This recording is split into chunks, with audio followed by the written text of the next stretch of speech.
مخصوص مرکز شدگی بود حالا مردمی مسکو خورده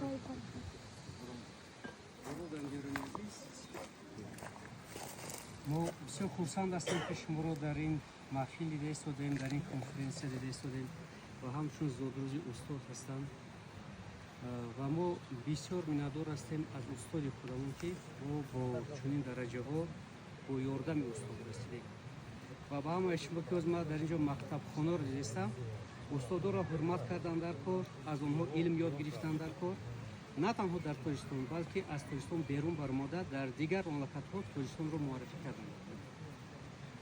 ما علم را در اینجا آموختیم، در تاجیکستان آموختیم و امروز با در مسکو کار میکنیم، کار کرده ایستادیم، در اونجا کارخانه‌ها داریم، در تاجیکستان کارخانه‌ها داریم و خلق مسکو هم ما به درجه نشان دادیم که ما هنرمند هستیم، ما هم عالم هستیم، ما هم کار و فعالیت کرده میتوانیم و هنر ما بهترین است.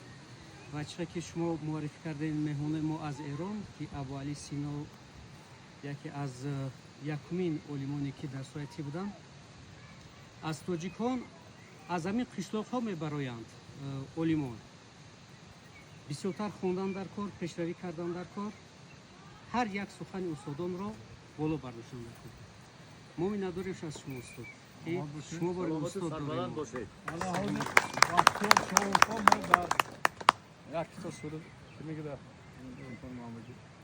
ما در کنگرسی که در داغستان گذراندیم همگی 3 نفر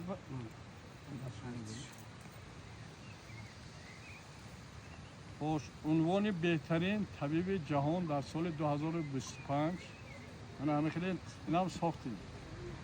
همین всемирная организация зарар همون هم آدما هستن، باید ما از آنها بالاتر گذاریم، چون که فرهنگ اگر ما از نقطه علمی تاریخی نگاه کنیم اولین آدما تاجیکستان پیدا شدیم. دنیا همه جا آب بود، آب‌ها کم کم فرموده. حالا من بعضی بحث میکنم میگم که نسبت کلمه های روسی تاجیکی برات برادر، مرد مادر، چمدان چمدان، اگر همه فوند لغوی زیاد شود دیگه من ما قریب گفتم که 235 اعضای اتفاق نویسنده های بین المللی داریم. من اینش خودتون میدونید. باش من اینش ما میمونم برای که این کس رقمی 5 گرفتن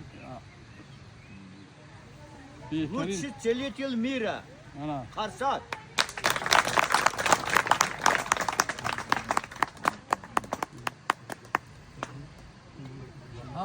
Табрик. Бахтиёрҷон. Аз номи ҳамотон табрик Бахтиёрҷона.